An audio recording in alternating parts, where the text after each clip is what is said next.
گناہ کا لفظ ہر مذہب میں استعمال ہوتا ہے. جو لوگ مذہب کو نہیں مانتے ان کی نظر میں نیکی اور گناہ کوئی چیز نہیں ہے، بلکہ ان کی نظر میں لیگل اور اللیگل کا لفظ استعمال ہوتا ہے. کہتے ہیں جو کام لیگل ہے وہ کر سکتے ہو، جو اللیگل ہے وہ کام نہیں کر سکتے. جیسے حلال و حرام یہ ٹرم مذہب کی ہے، اسلام کی ٹرم ہے، اسلام کی اصطلاح ہے.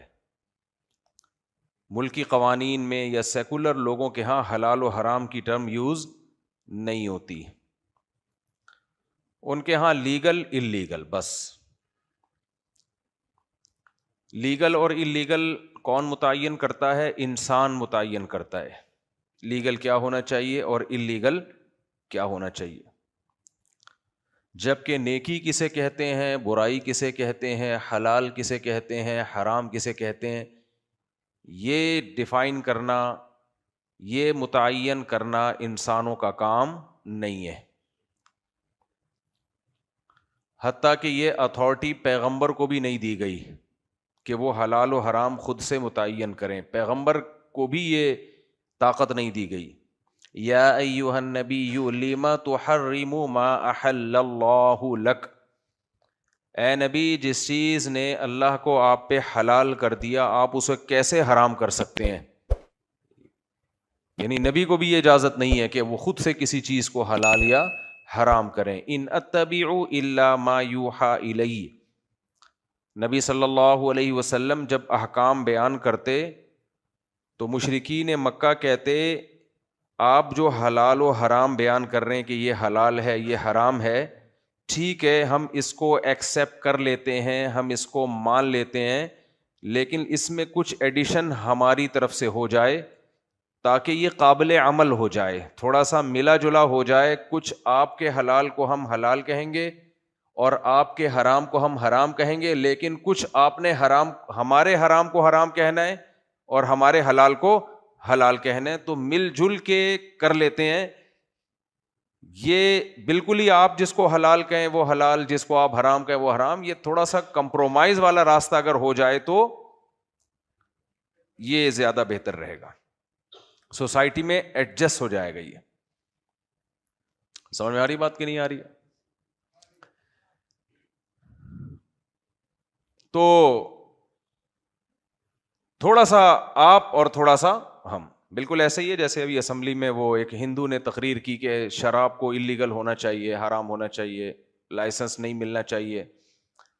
تو ہمارے کسی اسمبلی کے ممبر نے کہا کہ نہیں، مجھے یہ سجیشن منظور نہیں. اب پیتے ہوں گے، ظاہر ہے وہ کیسے منظور کر سکتے ہیں؟ ہم کسی سے بدگمان نہیں ہو رہے، لیکن جب ایک آدمی خود بتا رہا ہو کہ یہ غلط ہے تو اس کا مطلب آپ پیتے ہوگے، ظاہر ہے. جتنے بھی گے ہیں وہ جب گے کے خلاف بیان سنیں گے برا لگے گا کہ نہیں لگے گا ان کو؟ جتنے گے ہیں وہ جب ان کو پتا چلے گا کہ ملک میں قانون بن گیا ہے کہ جتنے گے ہیں وہ واجب الچترول ہیں، واجب الچترول ہیں، تو وہ تو بیچارے اپنی کمر سہلانا شروع کر دیں گے کہ ہمارے کوڑے پڑنے والے ہیں. تو وہ کبھی بھی اس قانون کو پسند نہیں کریں گے. شرابی کبھی بھی نہیں چاہے گا کہ شراب اللیگل ہو جائے، چرسی کبھی بھی نہیں چاہے گا کہ چرس، بولتے کیوں نہیں، اللیگل ہو جائے. خواتین کبھی بھی نہیں چاہیں گی کہ 2 شادیاں لیگل ہو جائیں. قانون جب انسان بناتا ہے تو وہ قانون جس پہ اس کے مفاد پہ زد پڑتی ہے، جو اس کے اگینسٹ جا رہا ہو، تو وہ کبھی بھی قانون نہیں بنایا جائے گا جو آپ ہی کے خلاف جا رہا ہو. اس لیے لیگل اللیگل کی بحث ایک الگ ہے کہ ملک میں لیگل کیا ہے اللیگل کیا ہے. یہ تو ملک چلانے والے لوگ بتاتے ہیں کہ اللیگل کیا ہے اور لیگل کیا ہے. تو یہ آپ وکیلوں سے، جمعے کا ایک بیان وکیلوں کا بھی ہونا چاہیے، وکیلوں ہی کا جمعہ ہو، وکیلوں ہی کا کراؤڈ ہو، وہ آپ کو بتاتے رہیں گے کہ لیگل کیا ہے اور اللیگل کیا ہے. ہم جو یہاں ممبر پہ بیٹھتے ہیں آپ کو یہ بتانے کے لیے نہیں کہ لیگل کیا ہے اللیگل کیا ہے، ہم تو یہ بتانے کے لیے بیٹھتے ہیں حلال کیا ہے اور حرام کیا ہے. اور اس حلال و حرام میں بعض دفعہ وہ ہمارے بھی اگینسٹ جا رہی ہوتی ہے وہ چیز، تو ہمیں پھر بھی بتانا پڑتا ہے. کیا خیال ہے؟ 4 بیویوں میں عدل کرنا ضروری ہے، یہ میرے اگینسٹ جا رہی ہے، میں تو چاہوں گا میں آزاد ہو جاؤں. کیا خیال ہے؟ لیکن ہمیں بولنا پڑتا ہے کہ نہیں پڑتا؟ بولنا پڑتا ہے کہ ناجائز ہے بھائی، برابری کرنی پڑے گی آپ کو. ہر شخص چاہتا ہے کہ میں پابندیوں سے آزاد ہوں، میں شادیاں تو پوری کروں لیکن پابندیوں میں نہ جکڑا جاؤں. یہ ہر شخص کی خواہش ہوتی ہے، جسے کہتے ہیں نا میٹھا میٹھا ہپ ہپ اور کڑوا کڑوا تھو تھو. تو اب کوئی مولوی صاحب حلال و حرام بتائیں یا کوئی بھی مذہبی رہنما، تو وہ بیچارہ خود بھی وہ تمام قوانین اس کے اوپر بھی اپلائی ہو رہے ہوتے ہیں. تو اس لیے میرے بھائی لیگل انلیگل سے زیادہ نا حلال و حرام کے چکر میں پڑا کرو. سمجھ رہے ہو؟ لیگل انلیگل میں بھی پڑھو تاکہ اس حکومت سزا نہ دے، غیر قانونی کام مت کرو. اب لیگل انلیگل اور حلال حرام میں ایک فرق اور آپ کو بتا دوں. میں نے بیان میں بتایا تھا کہ اسمگلنگ سے جو آمدن ہوگی وہ آمدن حلال ہوگی. اسمگلنگ اگرچہ غلط کام ہے انلیگل ہونے کی وجہ سے، اس پہ بہت سارے لوگ چیخ اٹھے تھے جو اسمگلنگ کر نہیں رہے تھے یا ان بیچاروں کو موقع نہیں مل رہا اسمگلنگ کا. بہت سارے چیخ اٹھے، یہ مولوی دیکھو غیر قانونی کاموں کی لوگوں کو ترغیب دے رہا ہے، یہ لوگوں کو اسمگلر بنا رہا ہے. اس پر میں نے وضاحتی بیان جاری کیا تھا، میں اسمگلنگ کی ترغیب نہیں دے رہا، غیر قانونی ہے، اس سے ملک کو نقصان ہوتا ہے، اس لیے مت کرو. اور میں تو صرف یہ بتا رہا ہوں کہ اسمگلنگ سے جو آمدن آئے گی تو یہ کام ناجائز ہو کے بھی وہ آمدن جائز ہوگی. سمجھ میں آ رہی ہے بات؟ بعض دفعہ کام ناجائز ہوتا ہے غیر قانونی ہونے کی وجہ سے، ارننگ حلال ہوتی ہے، اس لیے کہ ارننگ کا تعلق حلال و حرام سے ہے، اور حلال و حرام کرنا کس کا کام ہے؟ اللہ کا کام ہے. تو اللہ نے کہا ہے کہ اپنے حلال پیسوں سے کوئی چیز خریدی ہو اس کو بیچ کے جو ارننگ ہوگی وہ حلال ہوگی آپ کی. اس کو حرام کہنے کے لیے قرآن و سنت سے کوئی دلیل چاہیے. آپ کہہ سکتے ہیں پھر اسمگلنگ کے ناجائز ہونے کی قرآن و سنت سے کوئی دلیل؟ قرآن نے حکم دیا ہے اولو الامر کی اتباع کرو، جو حاکم ہے اس کی اتباع کرو. تو ہم نے دونوں میں بیلنس کر لیا نا.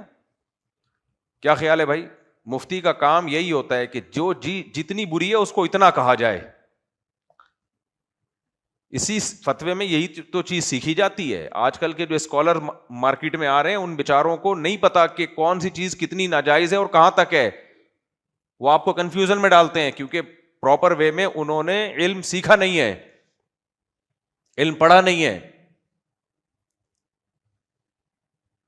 تو اسمگلنگ اگر اس سے ملک کو نقصان ہو رہا ہے تو وہ کیا ہے؟ ناجائز. کیوں؟ اطیعوا اللہ و اطیعوا الرسول و اولی الامر منکم، اللہ رسول کی بھی اطاعت کرو اور جو حاکم ہے حکومت ہے اس کے قانون کو بھی فالو کرو، بشرطے کہ وہ قانون شریعت کے خلاف نہ ہو.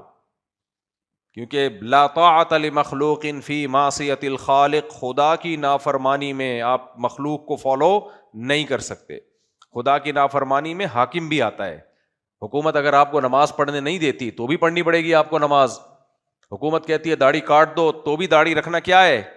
لازم ہے. آپ حکومت کے قانون کو فالو نہیں کر سکتے، اس میں خلاف شریعت ہے. لیکن جہاں خلاف شریعت نہ ہو، اس کا تعلق انتظام سے ہے، مینجمنٹ سے ہے، تو پھر حکومت کے قانون کو فالو کرنا لازم ہے. تو اسمگلنگ میں یہی ہوتا ہے کہ اگر لوگوں کو پرمیشن دے دی جائے علی الاطلاق اسمگلنگ کی تو ملک کی اکانومی بیٹھ جاتی ہے، نقصان ہوتا ہے کنٹری کو. اس لیے علماء نے کہا ہے کہ اسمگلنگ کرنا ٹھیک نہیں ہے، لیکن اس کی ارننگ کے حلال یا حرام ہونے کا لیگل یا انلیگل سے نہیں ہے. ارننگ جب حرام ہوگی جب آپ شراب بیچیں گے، ارننگ آپ کی جب حرام ہوگی جب آپ چوری کے مال سے پروڈکٹ خرید کے بیچیں گے. اسمگلنگ آپ کی جب حرام ہوگی جب آپ مردار فروخت کریں گے یا بہنوں کی وراثت کا پیسہ کھا کے مال خرید کے فروخت کریں گے. آپ کا اپنا پیسہ ہے، آپ جو پروڈکٹ خریدنے وہ بھی جائز ہے، تو اس کی جو ارننگ ہوگی وہ آپ ہی کی ہوگی. بلکہ اسلام یہ کہتا ہے کہ وہ پیسہ لوگوں کا حکومت کے لیے غصب کرنا حرام ہے. سمجھ میں آ رہی ہے بات کہ نہیں آ رہی ہے؟ کسٹم والے وہ کھا جاتے ہیں نا کہ آپ اللیگل لے کر آئے ہو. آپ کس بیس پہ کھا رہے ہو بھائی؟ گورنمنٹ آپ سے لے لیتی ہے, کس بیس پہ لے رہی ہے گورنمنٹ؟ اللیگل کام پہ آپ کو سزا مل سکتی ہے, آپ کی چیز کوئی ہڑپ نہیں کر سکتا, وہ اجازت نہیں ہے. سمجھ میں آ رہی ہے بات کہ نہیں آ رہی؟ لیکن گورنمنٹ اتنا اللیگل کا مولویوں کو مشورہ دیتی ہے جو گورنمنٹ کے فیور میں جا رہا ہے, اس میں گورنمنٹ کہتی ہے کہ آپ اس کو پروموٹ کریں, آپ بتائیں یہ ناجائز ہے. آپ جو لوگوں کے مال کو ہڑپ کر جاتے ہو, اب اسمگلنگ کی کوئی چیز آئی, آپ نے بیچ کے وہ پیسہ کھا لیا, مدذلہ العالیہ, اسمگلنگ کا پیسہ کھا لیا, آپ کے لیے کہاں سے حلال ہو گیا وہ؟ اسلام میں جس کا مال وہ اس کا مالک ہے. جس نے اپنے پیسوں سے مال خریدا, ملکیت کس کی ہے؟ بولو بھائی, اسی کی ہے. اس کی ملکیت کو اس کی مرضی کے بغیر آپ غصب نہیں کر سکتے. اور اگر آپ نے کسی وجہ سے اس کو رکھ لیا تو اس کی ویلیو, قیمت اس کو دینی پڑے گی آپ کو. سمجھ میں آ رہی ہے بات؟ آپ کہہ سکتے ہیں ایک بندہ گاڑی لے کر آیا, پکڑی گئی, گورنمنٹ نے گاڑی پکڑ لی اور چل بھائی 2 چھتر لگا کے اس کو گھر بھیج دیا. بھائی اس کی گاڑی جو پیسوں سے اس نے خریدی ہے وہ پیسے آپ اس کو واپس کریں, پیسے آپ حذف نہیں کر سکتے. اسلام اس بارے میں بہت سخت ہے کہ کسی کا مال کسی کے لیے بھی حلال نہیں ہے, حکومت کے لیے بھی حلال نہیں ہے. حکومت لوگوں کے مال کی محافظ ہے اسلام میں, نہ کہ لوگوں کے مال کی غاصب ہے.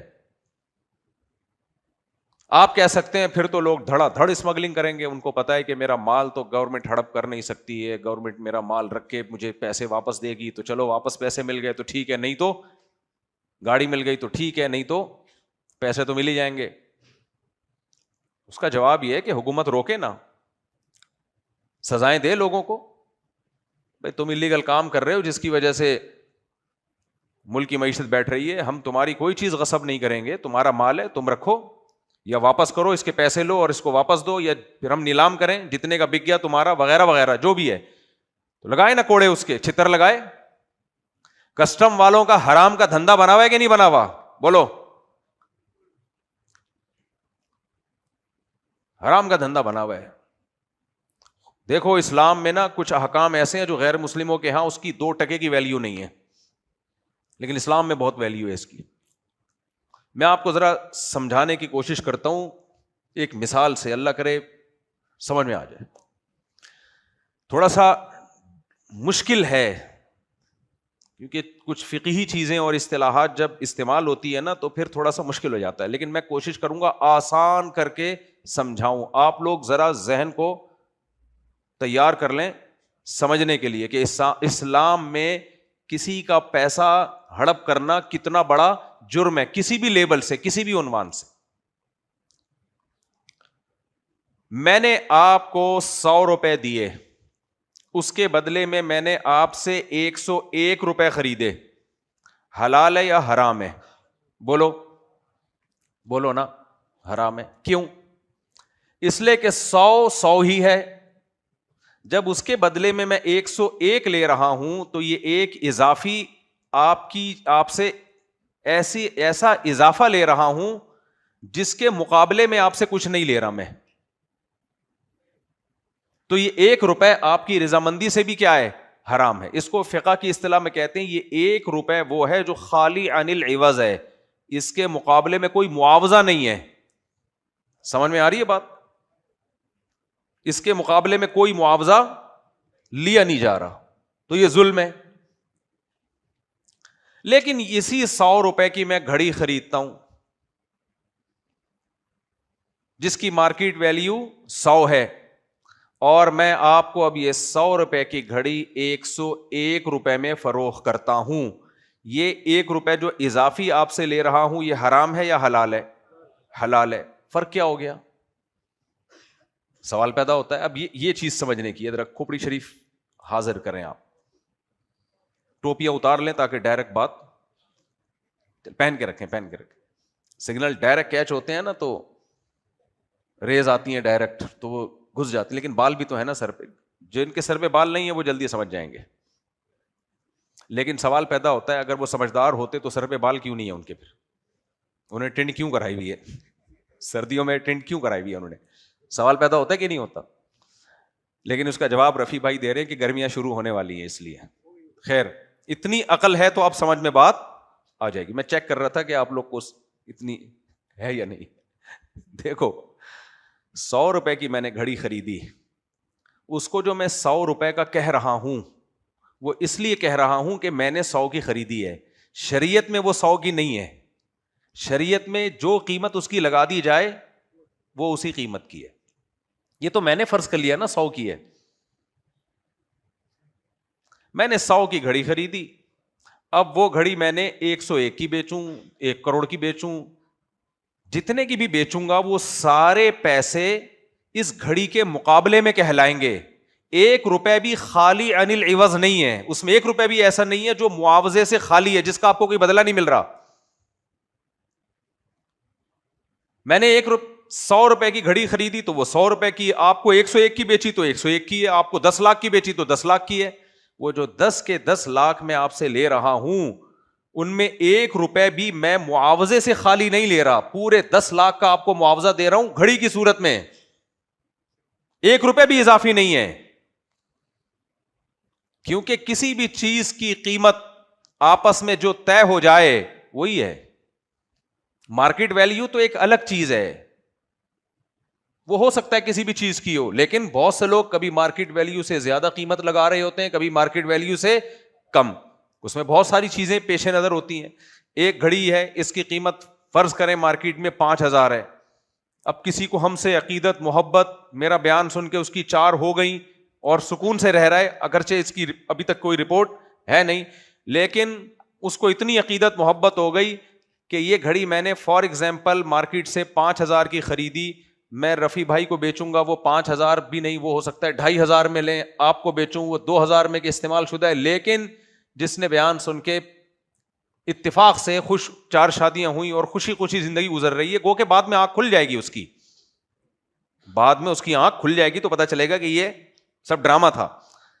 لیکن ایسا شخص مجھے خواب میں بھی مل جائے تو وہ اس کی 4 لاکھ قیمت لگانے کے لیے بھی تیار ہوگا. تو مارکیٹ ویلیو 5 ہے, لیکن وہ اس کی ویلیو میں یہ بھی لگا رہا ہے کہ یہ مولانا صاحب نے پہنی ہے اور مجھے مولانا صاحب سے عقیدت ہے, محبت ہے. کسی بھی چیز کی ویلیو کسی بھی بیس پہ بڑھتی ہے. جاوید میاں کا بلہ بڑا مہنگا بکا تھا, اور کسی کو ہم سے دشمنی ہو, 4 ہوئی اور پھنس گیا, وہ تلاش کر رہے بندہ ملے, اس نے یہ گھڑی خریدی 5,000 کی, لیکن جب اسے پتا چلا کہ یہ مفتی طارق مسعود صاحب کے ہاتھ میں استعمال ہوئی ہے, یہ گھڑی پہنی ہوئی ہے انہوں نے کئی سال سے, تو نفرت میں ہو سکتا ہے وہ 2,500 بھی نہ دے. تو ایسٹس کا مقابلہ جب کرنسی سے ہوتا ہے تو قیمت زیادہ ہو یا کم ہو, وہ ساری قیمت اس ایسٹ کے مقابلے میں ہوتی ہے. 1 روپے بھی اضافہ اور خالی عن العوض بولو نہیں ہوتا. سمجھتے ہو گے نہیں سمجھتے؟ نبی صلی اللہ علیہ وسلم نے 2 طرح کے سود کو حرام قرار دیا ہے. ایک ربا النسا, ادھار پہ آپ جو سود کرتے ہو, کسی کو قرض دیا 1 لاکھ اور واپسی میں شرط یہ لگا دی کہ 1.5 لاکھ لوں گا, یہ ربا النسا کہلاتا ہے, حرام ہے. اور ایک ادھار نہیں ہے لیکن آپ اسی وقت بیچ رہے ہو, 1 کلو آٹا آپ نے بیچا 1.5 کلو آٹے کے بدلے میں, یہ بھی کیا ہے؟ بولتے کیوں نہیں؟ وجہ اس کی ہے, یہ بھی حرام ہے. اس لیے کہ 1 کلو آٹا تو 1 کلو آٹے کے مقابلے میں ہو گیا. کیا خیال ہے؟ آدھا کلو تو خالی عن العوض ہوا کہ نہیں ہوا؟ آپ کہہ سکتے ہو کہ اس نے جو 1 کلو آٹا دیا تھا وہ اچھی کوالٹی والا تھا, اور جو 1.5 کلو لے رہا ہے وہ خراب کوالٹی والا ہے. تو اس کا جواب یہ ہے کہ نبی صلی اللہ علیہ وسلم نے ایک ہی جنس کی چیزوں میں اچھی اور بری کوالٹی کی کو کلعدم قرار دیا ہے. 1 کلو آٹے کی قیمت اگر آٹے کی صورت میں ہوگی تو 1 کلو ہی ہے, وہ آدھا کلو آٹے کی قیمت آٹے کی صورت میں ہوگی تو کیا ہے؟ آدھا کلو. ہاں, اس آٹے کو جو کے بدلے میں بیچیں تو جتنی چائے جو خرید لیں 1 کلو آٹے کے بدلے میں آپ, کیونکہ جنس کیا ہے؟ الگ الگ. تو اس کی ہم یہ کہہ سکتے ہیں کہ جتنی جو خریدی ہے میں نے 1 کلو آٹا دے کے وہ ساری 1 کلو آٹے کے مقابلے میں ہے,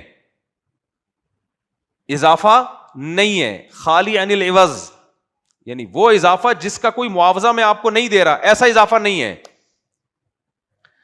تو میرے بھائی اسلام تو اس خرید و فروخت کی اجازت نہیں دیتا جس میں آپ کسی سے پیسہ لے رہے ہو اور اس کا کوئی معاوضہ نہ دے رہے ہو. تو خالی پیلی لوگوں کی جیبوں سے پیسے نکالنا مختلف عنوانات سے, یہ کہاں سے حلال ہو گیا؟ یہ کس چیز کے عوض میں لے رہے ہیں آپ؟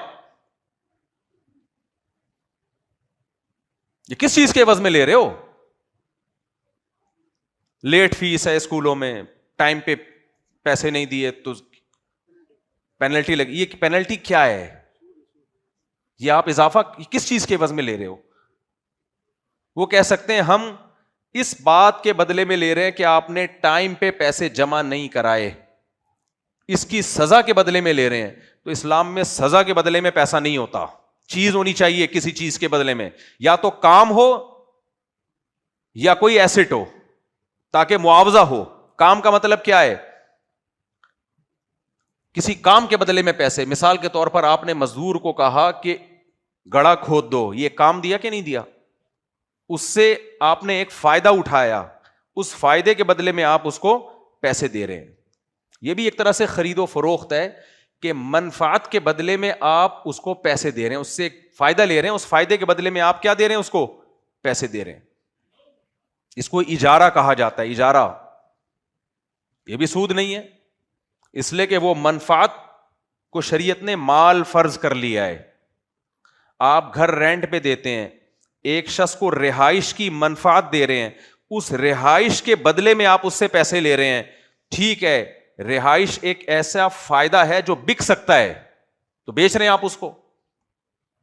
سمجھ میں آ رہی ہے بات کہ نہیں آ رہی ہے؟ یہاں آپ نے کیا کیا؟ آپ نے بچوں کو کہا کہ ہم آپ سے تعلیم کے بدلے میں پیسے لیں گے, 1 مہینے کی اتنی فیس ہے, 1 مہینے میں ہم آپ کو تعلیم تو نہیں دیں گے, صرف کلر سیب میں اور کیلوں میں کروائیں گے. یہی چل رہا ہے اسکولوں میں. اللہ کا بڑا فضل, میں نے جب بچے کو جب سے اسکول سے نکالا اچھی رپورٹیں آ رہی ہیں الحمدللہ. ایک بچے کو نکال کے تربیت بڑے زیادہ تفصیل میں اسکولوں کا دھندا بند نہ ہو جائے نا بالکل ہی. 1-2 بچے پڑھ بھی رہے ہیں اسکول میں. یعنی آپ مالی لین دین میں اسلام کے کانسیپٹ کو سمجھیں کہ نہیں سمجھیں؟ مالی لین دین میں اسلام کے کانسیپٹ کو سمجھیں کہ وہ اضافہ جو خالی عن العوض, 1 کلو کھجور ہے, آپ نے اسے 1.25 کلو کھجور کے بدلے میں بیچا, تو یہ حرام اس لیے ہے کہ 1 کلو جو آپ نے دی کھجور, اس کے بدلے میں 1 کلو تو مل گئی, برابر ہو گیا. کیونکہ کھجور کی قیمت جب کھجور سے لگائی جائے گی تو کھجور تو وزن کے اعتبار سے ہوگی. تو جو اضافہ 1 کلو آپ لے رہے ہو, اسلام یہ کہتا ہے کہ وہ اضافہ کسی معاوضے کے بغیر لے رہے ہو, تو اس کو ظلم سمجھا گیا ہے, اور یہ ظلم آپس کی رضامندی سے بھی جائز نہیں ہے. خرید و فروخت میں یعنی معاوضے کے طور پہ اپنی خوشی سے کوئی جتنا کھجوریں کس کو وہ ہدیہ ہے, گفٹ ہے, اس میں معاوضہ نہیں, یہ عقد معاوضہ میں. تو آپ کوئی بھی اضافہ جو خالی عن العوض ہو, ایسا معاہدہ اسلام میں کیا ہے؟ حرام ہے. سمجھ میں آ رہی ہے بات؟ یا تو منفعت کے بدلے میں پیسے لیں گے, اور منفعت ہو یا کوئی ایسٹ ہو, کوئی مال ہو, اس کے بدلے میں پیسے لیں گے.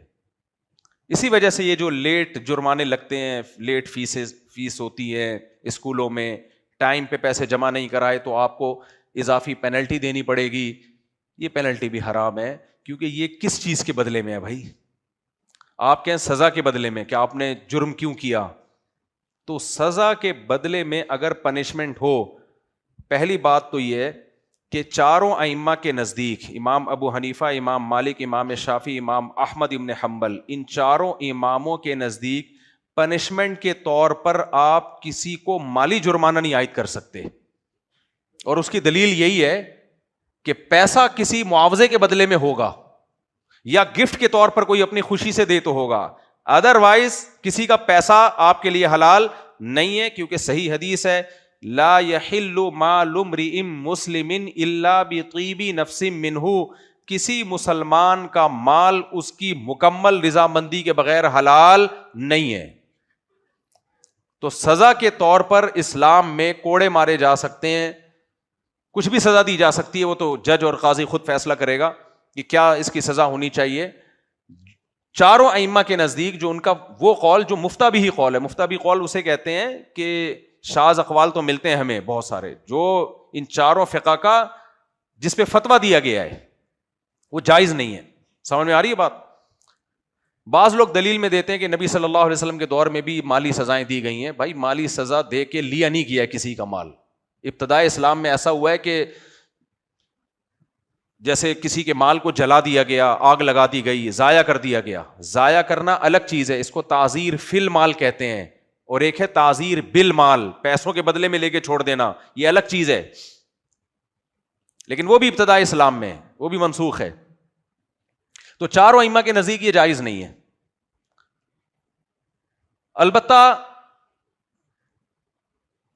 اس زمانے میں بعض علماء نے یہ فتویٰ دیا کہ اگر لوگوں سے لیٹ فیس پہ پیسے نہ لیے جائیں, پینلٹی نہ لی جائے سزا کے طور پر, تو کوڑے لگانا ہر ایک کے بس میں نہیں ہے. بہت مشکل کام ہے, کورٹ میں کیس چلے گا, ثابت کرنا پڑے گا. اتنی ٹینشن ہے کہ کم از کم پاکستان میں تو کوئی بھی وقت پہ فیسیں جمع نہیں کرائے گا. تو آپ کے تو سارے معاملات کیا ہو جائیں گے؟ ٹھپ ہو جائیں گے. آپ لوگ بینک سے گاڑی لیتے ہو, اسلامک بینک سے اگر بات کریں, انہوں نے آپ کو طے کیا ہر مہینے اتنا رینٹ دو گے. اگر کوئی سزا ہی نہ ہو اور کوئی جرمانہ بھی نہیں ہے تو نتیجہ یہ نکلے گا کہ 3 سال تک آپ گاڑی چلاتے رہو گے, ایک دھیلا بھی کرایہ نہیں دو گے. اس کے بعد جب بینک جیل میں کس کس کو بھجوائے گا؟ بینک جیل میں بھجوانے کے لیے کورٹ میں جانا پڑے گا. کورٹ میں جب آپ جاؤ گے تو جج کے اپنے پیسے ہوں گے, وکیلوں کے اپنے پیسے ہوں گے, پھر اس کو ثابت کرنا, پھر آپ وہاں جا کے گھننے بن جاؤ گے, پیسے ہی نہیں ہے, تو جج کیا کر لے گا؟ آپ کا پینٹ اتروائے گا آپ کی, کیا کرے گا وہ؟ اس لیے اس زمانے میں بعض علماء نے فتویٰ دیا کہ شدید ضرورت کے موقع پہ مالی جرمانے کی اجازت ہے جہاں جسمانی سزا دینا ممکن نہ ہو یا بڑے نظام کو چلانے کے لیے ممکن نہ ہو. لیکن اس کا مطلب کیا ہے؟ اس کا مطلب تعزیر فی المال ہے, تعزیر بالمال نہیں ہے. یعنی سزا کے طور یہ اصطلاح یہاں نہیں چلے گی. اس کا مطلب یہ ہے کہ آپ پنشمنٹ کے طور پر اس سے مال لے کے استعمال بہرحال نہیں کر سکتے. ہاں یہ کر سکتے ہیں کہ اس سے اس کا مال لے کے صدقہ کروا دیا جائے اس سے, کہ تمہیں سزا کے طور پر اگر تم نے پیسے ٹائم پہ نہ دیے تو تمہیں اتنے پیسے صدقہ کرنے پڑیں گے. سمجھ میں آ رہی ہے بات کہ نہیں آ رہی ہے؟ جی ہاں, بات یہ ہے کہ اسکول, اگر میں پہلے اپنے جو میں نے مسئلہ بیان کیا اس کو میں ایکسپلین کر دوں. مثال کے طور پر اسلامک بینک کیا کرتے ہیں کہ اگر آپ نے ٹائم پہ پیمنٹ نہ کی تو آپ پہلے سے ہم سے ایگریمنٹ کریں. یہ پہلے سے ایگریمنٹ کرنا ضروری ہے کہ میں اتنے پیسے چیریٹی کروں گا صدقے کے طور پر. آپ تو استعمال کر نہیں سکتے کیونکہ یہ ناجائز اور حرام ہے, کہ میں نے ٹائم پہ پیمنٹ نہیں دی تو اب آپ مجھ سے اضافی پیسے لے کے استعمال کر رہے ہو, تو خالی سود ہے نا. وہی ہے کہ اضافہ ہے خالی عن العوض, وہ اضافہ جو معاوضے سے خالی ہے, اس کی کوئی تک نہیں. چاروں ائمہ کے نزدیک حرام ہے, یہ ناجائز ہے. فتویٰ بھی اسی پر ہے کہ یہ جب بھی کوئی لیٹ پیمنٹ کرے گا تو آپ وہ پیمنٹ لے کے نہیں کھا سکتے, کیونکہ اس کا مال آپ نہیں کھا سکتے کسی شرعی عقد کے بغیر. یہ کوئی شرعی عقد ہے نہیں. وجہ کیا ہے؟ یہ اضافہ ہے جو زیادتی سے کیا ہے, یعنی یہ ایسا اضافہ آپ اس سے لے رہے ہو جو معاوضے سے خالی ہے, اس کے عوض میں کچھ نہیں دے رہے آپ اس کو. تو گنجائش کی ایک صورت یہ نکلتی ہے کیا آپ کسی سے پہلے سے ایگریمنٹ کر سکتے ہیں. بھائی آپ نے ٹائم پہ پیمنٹ نہیں کی, یہ بڑے بڑے اداروں میں ہوتا ہے, پرسنلی یہ بھی جائز نہیں ہے. یہ تو بڑے بڑے اداروں میں اس لیے کہ نظام چلانے کے لیے یہ ضروری ہے. تو امام مالک رحمہ اللہ تعالیٰ کے ہاں ایک گنجائش ہے, امام مالک کے ہاں, کہ اگر کوئی شخص وقت پہ پیمنٹ نہ کرے آپ اس سے پہلے سے ایگریمنٹ کر سکتے ہو. دیکھ تو نے ٹائم پہ پیمنٹ نہیں کی تو میں کیسے تجھ سے پیسے نکلواؤں گا, بتا, تو خود بتا. کورٹ میں جا نہیں سکتا, کورٹ میں جا کے تو بیان دے دے گا میرے پاس تو پیسے ہی نہیں ہے, وغیرہ وغیرہ. یا اگر کورٹ میں چلا بھی گیا تو ایک آدمی تھوڑی ہے, 100 بندوں کے پیچھے میں کورٹ میں اگر فیسیں ہی بھرتا رہوں گا تو میرا تو گاڑی سے جتنا پروفٹ تھا وہ سارا وکیل کھا جائیں گے. پیسے ہی نہیں ہے والا سنا ہے نا واقعہ, وہ پھر کبھی دوبارہ سناؤں گا انشاءاللہ. ہمارے حضرت ایک مولوی صاحب سے پوچھا کہ آپ شادی کیوں نہیں کرتے, انہوں نے کہا پیسے ہی نہیں ہے. تو حضرت بڑے مزے سے ہی بتایا کرتے تھے کہ انہوں نے کہا کہ پیسے ہی نہیں ہے. تو حضرت کو اس پہ بھی بڑا غصہ آیا تھا. حضرت کہتے تھے اگر پیسے نہیں ہیں تو پھر بھی نہیں بتاؤ کہ پیسے نہیں ہیں. جب بھی کوئی پوچھے کہ یہ کام کیوں نہیں کر رہے, بس نہیں کر رہا, تمہیں کیا پیسے تو نہیں, پیسے کا مسئلہ تو نہیں پیسے الحمدللہ بہت ہیں. ہمارے حضرت کو یہ جملہ پسند ہی نہیں تھا کہ آپ یہ بولیں کہ میرے پاس پیسے نہیں ہیں. یہ پسند, چاہے نہ ہو پیسے, پھر بھی یہ پسند نہیں تھا حضرت کو. اب جو ہیں نہیں ہے بولو ہیں, اللہ کا دیا بہت کچھ ہے. شیخ ایسا خاندانی ہونا چاہیے. شیخ ہی پیسے مانگ رہا ہو کبھی یار. ایک صاحب نے کہا میرے شیخ و مرشد نے مجھے کہا کم وقت کبھی ہدیہ بھی دے دیا کرو. ایسے بھی شیخ ہے مارکیٹ میں. تو جرمانے کے طور پر, سزا کے طور پر اگر کوئی پہلے سے ایگریمنٹ کر لے کہ میں نے اگر ٹائم پہ پیمنٹ نہیں کی تو میں خود اپنے آپ کو سزا دوں گا. وہ سزا یہ ہے کہ میں اتنے پیسے غریبوں میں صدقہ کر دوں گا. باقی 3 ائمہ کے نزدیک تو ایسا کچھ بھی نہیں ہے. امام مالک نے اس زمانے میں دیکھی ہوگی ضرورت, تو اس کو کہتے ہیں التزام تصدق, صدقہ کرنے کو اپنے اوپر لازم کر لینا کہ اگر میں نے یہ کام نہیں کیا تو میں اتنے پیسے صدقہ کروں گا. یہ ایک قسم کی منت ہے, سمجھ رہے ہیں, ایک قسم کی کیا ہے, منت کی طرح. جیسے ہم کہتے ہیں نا میرا یہ کام نہیں ہوا, اللہ نے یہ کام, اگر اللہ نے میرا یہ کام کر دیا تو میں اتنے پیسے صدقہ کروں گا, اگر میرا یہ کام نہیں ہوا تو اتنے پیسے, کام ہوا تو اتنے پیسے صدقہ کروں گا, اگر میں نے یہ کیا, یہ گناہ مجھ سے ہو گیا تو اتنے پیسے صدقہ کروں گا. تو وہ لازم ہو جاتے ہیں. یہ تو منت ہے, لیکن منت کا تعلق تو اللہ اور بندے سے ہے نا. لیکن یہاں وہ یہ کہتے ہیں کہ 2 پارٹیوں کے درمیان معاہدے میں بھی یہ شق لگانے کی اجازت ہے کہ آپ یہ کہہ سکتے ہیں کہ اگر میں نے ٹائم پہ پیمنٹ نہیں کی, آپ کو میں تکلیف دینے کا ذریعہ بن رہا ہوں گا, تو اگر میں نے یہ جرم کیا تو میں اتنے پیسے غریبوں میں صدقہ کروں گا. تو وہ صدقہ اس کے اوپر لازم ہو جائے گا. سمجھ میں آ رہی ہے؟ تو صدقے میں خالی اینی لیوز کی کوئی وہ نہیں ہے. صدقہ تو کسی کو بھی دیا جا سکتا ہے, اپنے اوپر لازم بھی کیا جا سکتا ہے. اب یہاں سے اس وقت علماء کو ایک گنجائش مل گئی اور انہوں نے اس پہ فتویٰ دیا کہ اگر کوئی بڑا ادارہ بڑے پیمانے پر کوئی بزنس کر رہا ہے, کوئی بھی بڑا ادارہ, بینک کی بات نہیں ہے, کوئی بھی بڑی کمپنی کوئی بڑے پیمانے پر بزنس کر رہی ہے, تو وہ اپنے کلائنٹ کو پابند بنا سکتی ہے, ایگریمنٹ ریٹن میں پہلے سے لے سکتی ہے کہ اگر آپ نے ٹائم پہ پیسے جمع نہ کرائے تو آپ اتنے پیسے صدقہ کریں گے, لیکن وہ خود نہیں کریں گے, وہ ہمارے ذریعے سے کروائیں گے, کیونکہ اگر خود کہہ دیا تو وہ پھر بھی نہیں کرے گا, تو ہم آپ کے پیسوں میں سے کاٹ کے ہم چیریٹی کریں گے. صرف اس حد تک گنجائش ہے مالی جرمانے کی. سمجھ میں آ رہی ہے بات کہ نہیں آ رہی ہے؟ یہ بھی امام مالک کا, 3 ائمہ کا نہیں ہے, امام مالک کا قول, اور ضرورت کے وقت لیا جا سکتا ہے. یہ قول لیا ہے, خود احناف نے لیا ہے. اس کے بغیر چل نہیں پائے گا سسٹم. ائمہ کے اختلاف کا یہی تو فائدہ ہوتا ہے, اسلام میں لچک پیدا ہو گئی ہے, قیامت تک کے لیے چل سکے گا. تو اسکول والے بھی زیادہ سے زیادہ یہ کر سکتے ہیں, اگر بہت مجبوری ہو, اول تو مجبور ہے نہیں وہ, لیکن اگر مجبوری ہو تو زیادہ سے زیادہ وہ یہ کر سکتے ہیں کہ جو بچہ لیٹ فی پے کرے گا, ہم پہلے سے ایک ایگریمنٹ کر لیں کہ اگر آپ نے فیس پے نہیں کی تو ہم اضافی پیسے لیں گے, لیکن وہ پیسے ہمارے پروفٹ کا حصہ نہیں ہوں گے, وہ سارے پیسے زکوٰۃ فنڈ میں جائیں گے. سمجھ میں آ رہی ہے بات کہ نہیں آ رہی ہے؟ وہ ہمارے اسکول کے پروفٹ کا حصہ نہیں. اور یہ نہیں کہ اپنے اسکول کی کرسیاں آ رہی ہیں, اس سے اپنے اسکول کی لائٹیں آ رہی ہیں, بھئی یہ تو آپ نے استعمال نہیں کرنا, وہ سارا کا سارا آپ نے کیا کرنا ہے, صدقہ کرنا ہے. اور رفیع بھائی نے ایک سجیشن اور دی ہے کہ یہ بھی ضرورت کے وقت جائز ہے نا. رفیع بھائی کہہ رہے ہیں اس کی ضرورت نہیں ہے, کیونکہ اسکول والے کہیں جو 2-3 مہینے تک پیمنٹ نہیں دے گا اس کو اسکول سے نکال دیں گے. ہم 1 مہینے میں پیمنٹ نہیں دی اسکول سے نکال دیں گے, کلاس میں نہیں بیٹھنے دیں گے. میں نے آپ کا پیغام پہنچا دیا جی. دوسرے دن فیس خود آ جائے گی, لیکن وہ ایسا نہیں کریں گے.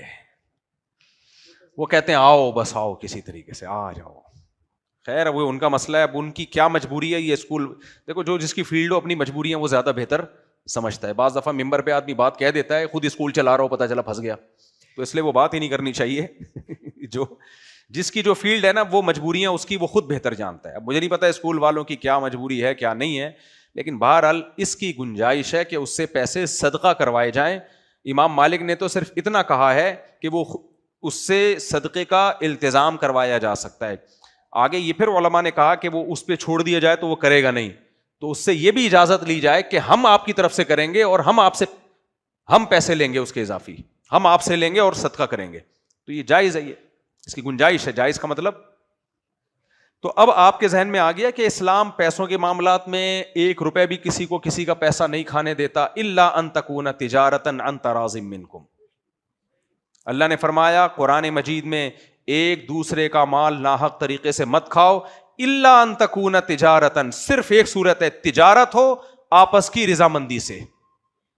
اور تجارت میں یہاں تجارت کا مطلب جو اجارہ ہے وہ بھی تجارت میں ہی ہے, یعنی کوئی چیز کسی چیز کے بدلے میں دی جا رہی ہو, چاہے وہ منفعت ہو چاہے وہ مال ہو. تیسرا کوئی راستہ آپ کے پاس کسی کا مال کھانے کا نہیں ہے, الا یہ کہ وہ گفٹ کر دے. تو اس سے یہ جو سارے حکومتوں کے دھندے اور ٹیکس کا جو گندا سڑا ہوا غلیظ نظام ہمارے سروں پہ مسلط ہے, اس سب کی نفی ہو گئی کہ نہیں ہو گئی؟ میں نہیں کہہ رہا کہ ٹیکس مت دیں, وہ تو نہیں دیا تو اور دھنس جائیں گے زمین میں, لیکن یہ نظام بہرحال غلط ہے, یہ نظام غلط ہے. خلافت عثمانیہ تھی, کوئی ٹیکس نہیں تھا, کتنے بڑے پیمانے پر حکومت چل رہی تھی. حکومت کے پاس سورس آف انکم, جو انکم کے سورسز ہیں وہ بہت زیادہ ہوتے ہیں, اس سے کما سکتی ہے گورنمنٹ, لیکن کماتی نہیں ہے. ابھی سولر پلیٹوں پہ بھی خبریں آ رہی ہیں, پہلے بہت سستی کر دی, خوب دھڑا دھڑ لوگوں نے خریدی, اب نیٹ میٹرنگ پہ جو وہ یونٹ کے آپ کو پیسے دے رہے ہیں اس سے آدمی کہتا ہے یہ نہ دیتے تو زیادہ اچھا تھا. ہم نے مسجد میں اتنا مہنگا سولر سسٹم لگوایا, نیٹ میٹرنگ کے لیے ترس رہے ہیں, 6 مہینے سے زیادہ ہو گئے, اتنا رلا دیا ہے, اتنا رلا دیا ہے, خدا پوچھے گا انشاءاللہ.